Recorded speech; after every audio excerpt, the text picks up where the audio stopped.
Is mushy brown puree on the horizon for your twins? Or are you looking for something more interesting when you introduce solid foods? If you're thinking about giving your babies fresh, homemade food, stay tuned to learn the essentials. Joining us today is our panel of twin parents who are here to talk about homemade baby food for twins. This is Twin Talks. The ultrasound shows your babies to be healthy. What? Did you say babies? You're huge. Are you having twins? Are they natural? Which one do you like better? Twins, huh? My neighbor's cousin's brother's uncle's a twin. So can they read each other's minds? How do you tell them apart? Twins? You got a 2 for 1. Do twins run in your family? Double trouble. You're not having any more, are you? At least you're not Octomom. If you're pregnant with twins or you're an experienced twin parent, odds are you've heard it all before. Now it's time to hear from the experts. This is Twin Talks, Parenting Times 2. Welcome to Twin Talks, broadcasting from the Birth Education Center of San Diego. Twin Talks is your weekly online, on-the-go support group for expecting and new parents of twins. I'm your host, Christine Stewart Fitzgerald. Have you heard about the Twin Talks Club? Our members get bonus content after each new show, plus special giveaways and discounts. You can subscribe to our monthly Twin Talks newsletter and learn about the latest episodes available. And another way for you to stay connected is by downloading our free Twin Talks app, and it's available for most smartphones. Well, before we get started, let's go around our room and see who is here to share with us about their experience with baby food. So let's see here. Sunny. Yeah. So I'm just kind of getting my feet wet in this whole thing. So, hey, everyone, I'm Sunny, and I'm a mommy to 4 children. Sarah is my oldest, Urban's my middle guy, and then my twins are Ainsley and Addison. And they were exclusively breastfed up until about maybe 7 months. They're now 8 months. And now we're starting to incorporate some stuff. But I would say they're still like 90% breastfed because I'm honestly, it's because I'm lazy. I have tried to do some puree stuff and it's messy. I thought it was messy with one baby, with my singletons. And now I don't know how you guys usually fed your babies when they were that age, but it's like if I start to feed one, the other one cries. And so I'm like, do I have to get 2 spoons out at once? And anyways, the whole thing is just more than I can handle right now. I'm just still breastfeeding as much as possible. But you're ready to dive right in. I am, and I'm certainly interested in learning about how to make baby food. We didn't even consider it with my singletons. It was just easier to go to the store, buy the stuff, and it wasn't really a big concern of mine.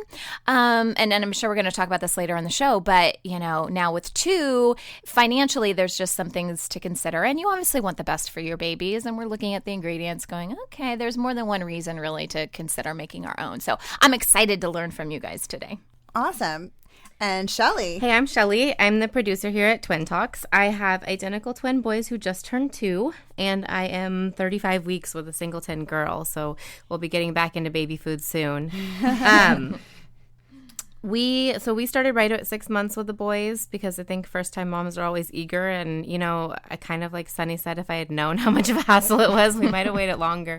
And for us, it was 100% finances. We could not afford jars or pouches. I mean, they're expensive. So we made everything at home for the boys. I think I might have bought, a couple here and there for traveling or out and about. But I mean, really, times 2, the cost was, and my boys were big eaters, so it was kind of, the decision was made for us, but it ended up working out really well, and they're fantastic eaters. There's really nothing they won't try, so I'm excited to get talking about it. Before we jump in, though, I wanted to let the listeners know that we have a virtual panelist program. So for those of you who can't make it into the studio but want to participate still, you can follow us on Facebook or Twitter, and you can also use the hashtag TwinTalksVP to be part of the conversation from home. Awesome. And I'm your host, Christine Stewart Fitzgerald, and I have, identical girls who will be 5 in the next month and a half. And so it's been a while since we've done the baby food, but we thought that was one of our things. And yeah, Shelly, we were also motivated by a lot of it by cost. So we did that. And then I do have a singleton who she's almost 2. And we also did baby food, but we took a little bit of a different approach called, baby-led weaning, which we'll talk about. So I think there's kind of some different ways to approach the whole, homemade baby food making. And, I'm sure we can look at the pros and cons of everything.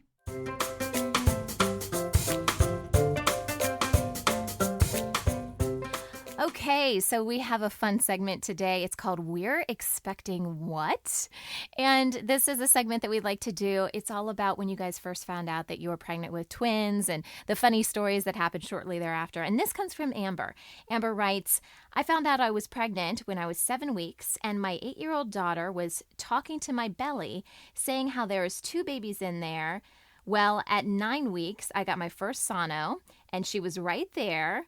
And I showed her the pic, and she said, ha, I told you there was 2. And she kept telling me how they are a girl and a boy. She went there with me to find out the sex, and when the lady told us there was a boy and a girl, she yelled, ha, told you I was right again. Man, Mom, when are you going to learn I'm always right?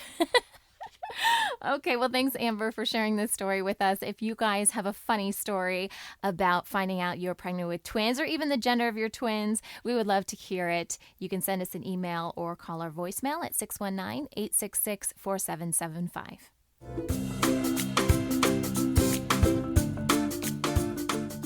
Well, today's topic is homemade baby food for twins. And today we're chatting with our experts here in the studio, our panelists, about the logistics of making homemade baby food. So, hey, thanks for joining us.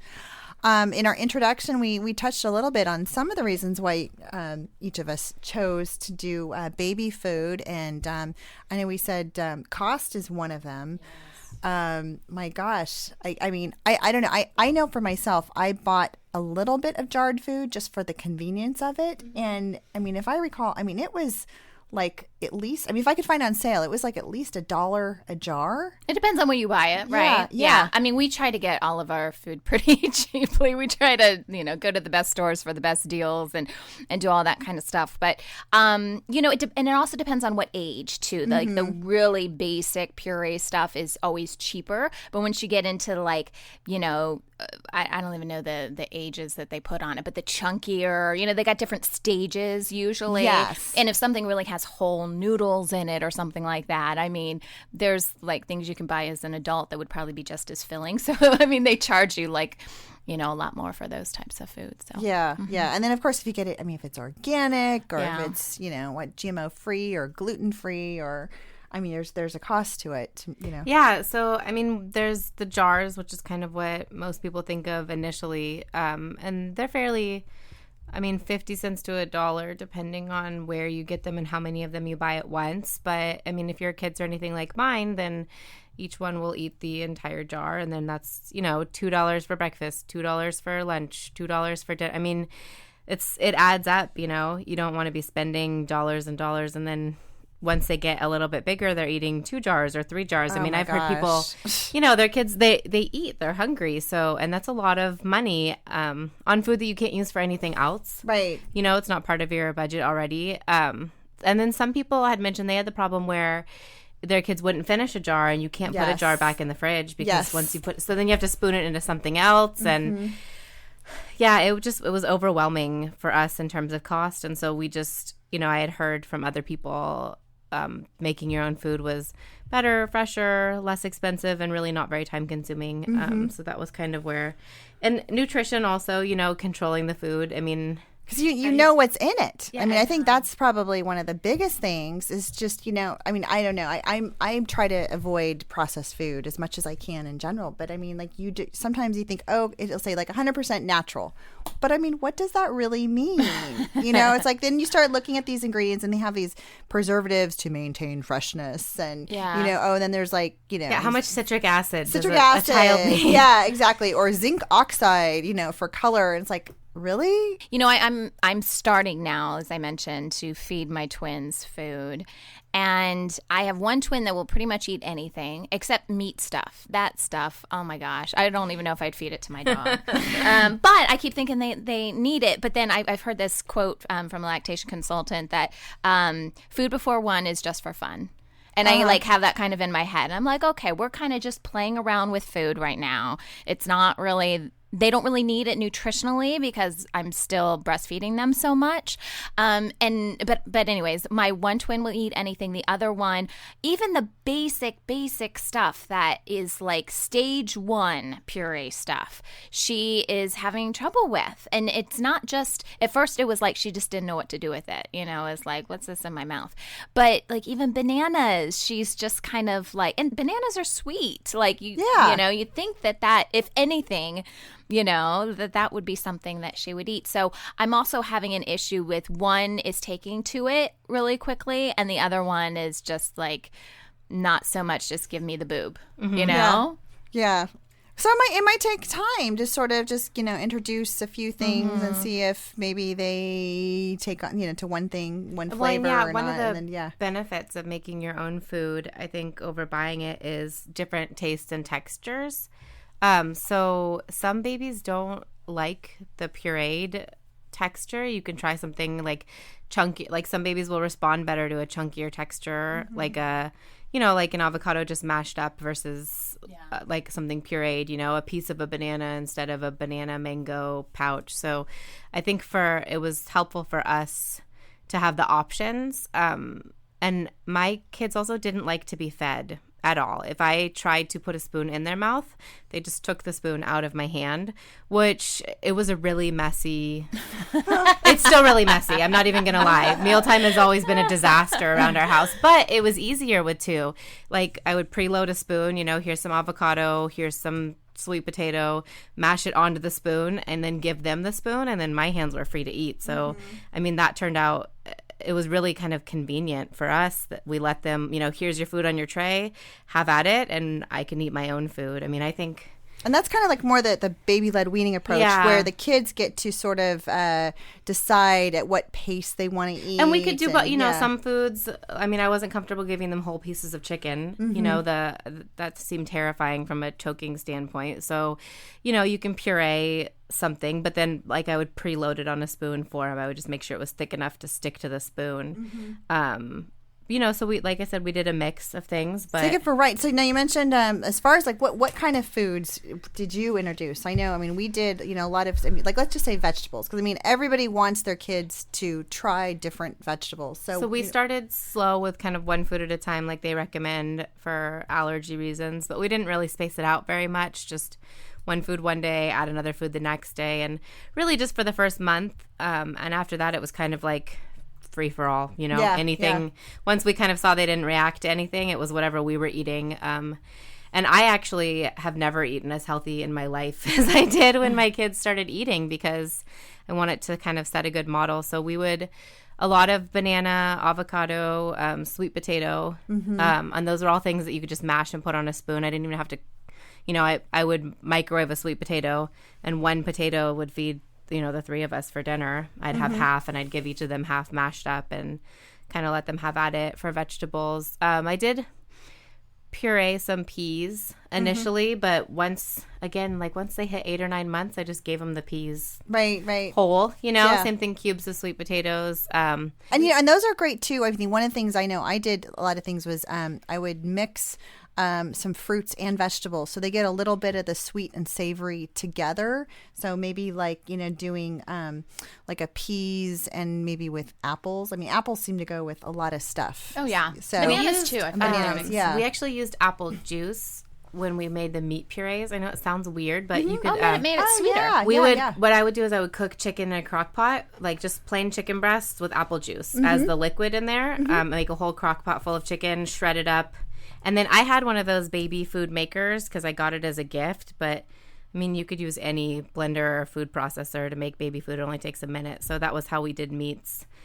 Just a little bit of juice and then chicken or beef or pork and blended it up. How about grains? Because I know sometimes, and right now a lot of people are, gluten-free. And what kind of grains do you use with your kids? I know we were, we did a lot of oatmeal at the beginning. And then, one thing I've used a lot is polenta. So you can, cook that up, and when it hardens, it can form sort of like, little pieces that they, kids can pick up, but it's still ultimately squishy and you know they easy to digest. That's a really good idea. I didn't So think yeah, about we that. skipped the baby cereal.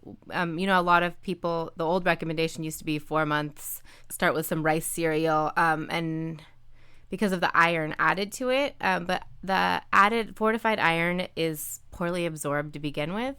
And so we didn't really see a reason to give them kind of, you know, fake iron supplement. We did oatmeal. Only when we were eating it too. That was another thing. We basically tried to make sure that the boys just had whatever we were eating. So if it wasn't something that I would be eating, then I wouldn't give it to them. And that again was kind of our thinking, like, let's have them have the same eating habits we do. But for grains, we did a lot of oatmeal and then bread actually. And there's this really cool recipe we found. You cut off the crust of bread and you spread like a piece of like whole grain bread. If you just spread a thin layer of applesauce on it and roll it up, you can put it roll it up. You roll it up, and you put it in the microwave for 30 to 60 seconds, and it dries it completely out. And so you end up with kind of like a teether almost. Huh. So it's like it turns the bread hard, you know, because and then the applesauce keeps it together, and then they could just chew on it. So those were great for keeping them busy while we were fixing dinner. Oh, so it's kind yeah. of like a healthy homemade funny. baby teether. Yeah. And the boys loved those. I got it from another friend, another twin mom on one of my groups. And it was the kind of a lifesaver because it's got applesauce, so it's kind of sweet. You know, it's got that harder texture, so they can chew on it, and it's Oh, that's whole grain, perfect so for it's my healthy. girls now Yeah. because they put everything in their mouth. They're teething like crazy. No teeth yet, but I know it's coming. Yeah, Wow. that's awesome. So, you know, we're going to take a break, and when we come back, we're going to talk about some of the equipment that you might need in making baby food.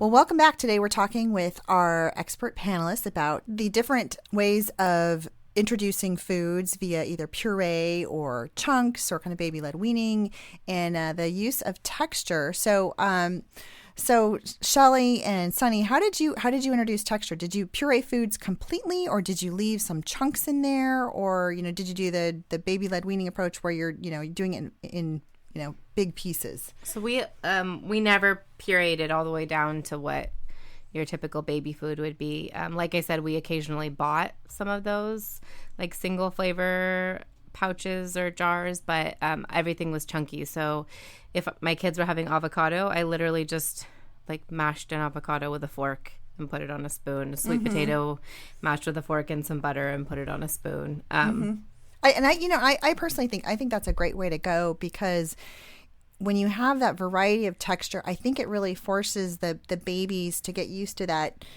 feeling of something solid, on their mouth, and it's like, okay, they have to use their palate to kind of mash it down, and it's soft enough and probably small enough that they can swallow it, but it's not just sort of oozing all over the place. Yeah, that's true. And your kids, so my boys did really well with chunky textures, big pieces. They took to eating very well, but some kids respond better to those thinner purees, and that's okay too. So making your own baby food, I think, really gives you control over, like you mentioned, your girls having different preferences. You can make them different textures, and I think that's one of the huge benefits is, my kid responds well to this, so I'm going to make it this way for him. Customize it. Especially with twins, because my boys are identical. It doesn't mean they're the same, but they had pretty similar tastes and textures. But even in the foods they chose to eat more of, or how much of it they chose to eat at once, they were different. And then, if you're looking at fraternal twins, they're 100% developmentally different. They have different likes, different dislikes, different preferences. And so you don't have to feed them exactly the same. You can kind of say, this is my texture kid, and this one's going to need, things a little bit more pureed. This kid loves her fruits, and he's a little more into his vegetables. So you kind of have that flexibility, I think. I think one of the nice things in defense of purees a little bit, though, is that if you're transitioning from breast milk, I think it's more of an easy, or could be an easier transition, just consistency-wise. Especially if you have babies that really love breast milk and you can't get them off the breast. breast. And like I felt that it was a little bit more messy for sure, but a little bit more like breast milk, that transition. I actually made my boys oatmeal with breast milk. Yeah. You know, so instead of we bought prepackaged oatmeal. I didn't roll my own oats or anything, but instead of making it with water or regular milk, I made the food with breast milk. And you can use breast milk to thin out a puree if it's too chunky or too thick. And you can also use formula if you're formula feeding too. So that's another option for transitions. You can kind of customize how much should I put into here. No, that's smart. Now, how about for flavors too? I mean, what did you do to make it more interesting? Because I know, we talk about, fruits, most kids adapt well to fruits, but then kind of going back to the whole vegetables, how do you make that interesting? Did you guys use seasonings? I know with my twins, it was pretty, bland and straightforward. I was going under the rules about, well, don't add salt and don't add butter and, all these things like, oh no, we're going to have these obese kids. But then when I did, with my singleton, I felt like, what? I think there's really nothing wrong with butter, a little bit of salt and a little bit. I used spices. I used all the regular spices in my spice cabinet. And she really enjoyed it because I felt like, if I want to introduce vegetables and really, get her palate, excited, then why shouldn't she have what adults having as long as it's not harmful? So. Yeah, that was kind of our approach.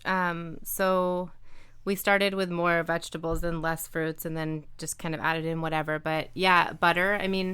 Babies' brains are developing. They need fat, so butter, coconut oil, olive oil, the things that, whatever you normally use to kind of fatten up your food at home, babies can have too. And sea salt, especially like that really good, we had some of that like Himalayan pink sea salt. Just a little tiny bit of that goes a long way. And there's, the minerals in it are good too for taste and texture. And really any seasonings, we try to avoid anything that would be too much of an irritant. So only a little bit of cinnamon, I don't think we used pepper for a while, but just, a little bit. But when you think about it, in other cultures around the world, they don't sell jarred plain baby food. Right.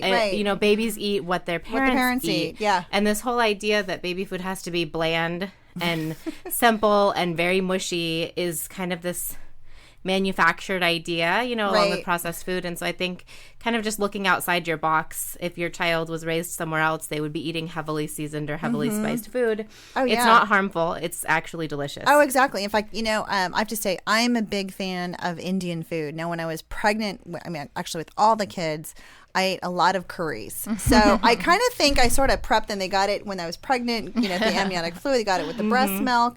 So when they were doing baby food, I actually did some sort of curry. I used, turmeric and, some of the different, there's garam masala, a little bit of those. And I'm not kidding you. Today, all my kids like curries. My boy's favorite thing to eat is pho. Yeah. And it's my favorite place to take them because it's inexpensive, it's family friendly, you get a lot of food, it comes up fast. Yes. Your check is up fast. No, it's great. And they'll even, just now we're starting to give them their own broth because they're kind of learning with that. But we would just put noodles and meat in a bowl for them and then give them bites of our broth, and didn't matter how spicy or heavily seasoned, they would just slurp it right down. So I'm hungry now, you guys. You make me hungry. Yeah. So, and then how about with meat? So it sounds like I think you'd given your boys like little pieces of chicken. Yeah. And, so a lot of the reason that they recommend baby cereal is because of the iron in it, but it's an additive. There's not, iron isn't naturally occurring in rice cereal, so it's fortified. And so the new recommendations are switching towards making meat kind of a first food. Yeah. And I think in Canada, actually, that is their first recommendation. Like, meat should be your first food. Organ meats, actually, if you can believe it. Interesting. Because the fat is good for their brains. We didn't go that far, but it's, we did salmon. Now, salmon, I think, salmon has such a mild flavor to it. I think that is such a great food. And tuna, too, sometimes, even just, good canned tuna with just, a little bit of flavor. I don't do the whole mayonnaise thing. I'm not a big mayonnaise fan. But, I think sometimes with just a little bit of seasoning or lemon juice on it. And, if you're not because I didn't eat mayonnaise for years. Well, now I'm a little more open, but you can mix tuna with Greek yogurt instead. Yeah, I love that's a good that. idea. Because it's got that protein and it's a simple food, and then you're not giving your kids mayonnaise. Yeah. But yeah, I made tuna salad with Greek yogurt, and actually even like little bits of onions. My children love onions, which it's strange, right? You wouldn't think, but no, they think that they're great. Just another vegetable to chew on.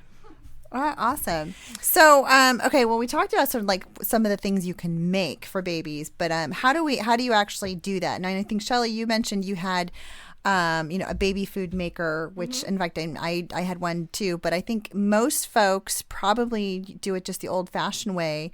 And I think it's usually, don't most people just steam the food? And so I think, you steam it, mash so we it, only kind of. steam stuff that we would normally steam. So vegetables would get steamed, but we didn't steam fruit. I never made my own applesauce. That's not that was more work than I was willing to invest. Yeah, But I know some people who did. But like fruit, we just we would just give whole. But if we did want to blend it, occasionally like strawberries, you can just chop them up and put them in the blender. You don't need to steam a strawberry. There's no right.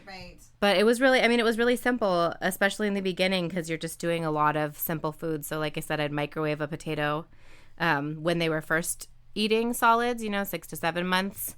I would completely mash it with a fork and put it in a bowl with a spoon for them. Once they got a little bit better with their hands, I would cut it into smaller cubes and then, eventually just big pieces. Right. Yeah. I know, like with my singleton, I would I'd buy the baby carrots, or really, they're shaved down carrots anyway, and then steam them, and then I'd actually give it to her whole, so she could hold on to the carrots, so they'd be soft, so she could just bite in. They'd sort of mush. A little bit of resistance, but really soft enough, but she could hold on to it. So it was great because I felt like, okay, I just cook. I really didn't have to do any prep, really. Yeah, and I know, so you can like puree, freeze, make large batches. We tried once or twice. I made like a big batch and froze it. But to be honest, if you're feeding 2 kids, you're going to go through that faster than it's even worth putting in the freezer. So I found that the act of like getting it out, defrosting it, heating it to the right temperature took just as much time as making it. So we really didn't do a lot of freezing or storage. And we didn't really do it in advance. So I remember a lot of moms saying like, oh, you can make huge batches, keep them, because you can freeze them in like ice cube trays. Right. In fact, that's actually what we did. Now, I did take the, with my twins, I did do it in batches. And my reasoning was that, I went to the store and I'd get like maybe a big bunch of fresh spinach. And so, the shelf life of that wasn't, terribly long. So I would, steam the spinach, and then, we would, let it, kind of condenses down. And for freezing, we used these silicone baking sheets. Yeah. So there's, if you go to like the big box stores, they have these sheets that are, they call them like brownie bites. And so it's these it's cubes, and it's silicone. So basically you can kind of twist it, and the things just, when once they're frozen, they just pop out. And then I didn't buy any fancy storage container. I know there's some nice little systems where they're all color coded, and you can have your dates on there, but we just use Ziploc bags. But then one thing I liked about that was you could again kind of mix things. So we'd have like I'd do a couple cubes of spinach, and then maybe a couple cubes of apples, and maybe a couple cubes of carrots or something. Then you could mix it up, and you have. I guess I felt like we could have more variety that way. Yeah, and we, like I said, we were just, if it was what I was eating, then it was what they were eating. And really the amount of time that I had to blend anything for them was so short in the big picture. I'm talking maybe 2 months. By 8 months, they had a pretty solid pincher crust, so I could give them just cubes of things. And honestly, by 10 or 11 months, my boys were eating pretty much everything. Oh, that's great. Anything that we could eat. And they still do. They're toddlers, so there are days when they have preferences, and these days their favorite thing to do is play dump truck with their food. Oh gosh. Pick up, dump it out. Oh my god.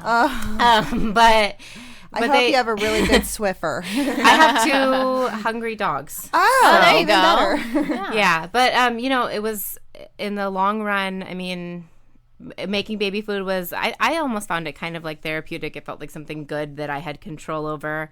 It helped me feel like a little more in charge of things that were going on. But it's such a short period of time in the long run. Yeah.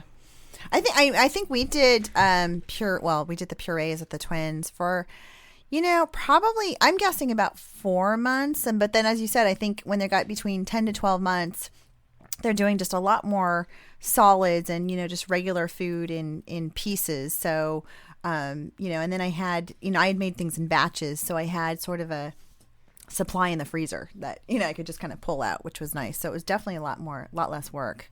Thanks so much to everybody for joining us today. And for more information about homemade baby food for your twins, or for more information about any of our speakers and panelists, you can visit our episode page on our website. Now, this conversation continues for members of our Twin Talks Club. And after the show, our panelists are going to talk about some of their baby food making oops. So for more information about the Twin Talks Club, you can visit our website on newmommymedia.com.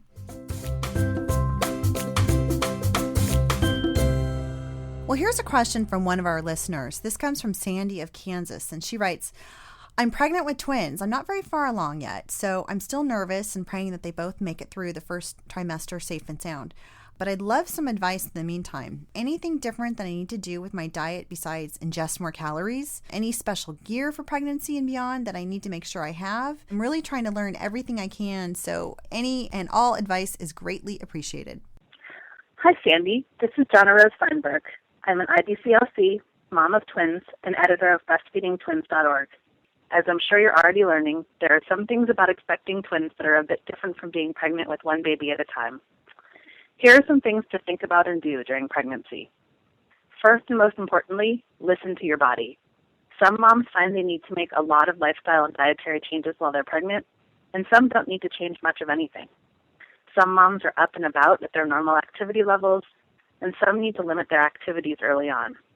This depends on so many things: your previous activity level, your job conditions, and the unique circumstances of your own pregnancy. There's no single set of rules that is right for everyone. Please check with your own care provider to help you make decisions about your own unique pregnancy. Many nutritionists suggest increasing not only your overall calorie intake, but specifically your protein intake while pregnant with multiples.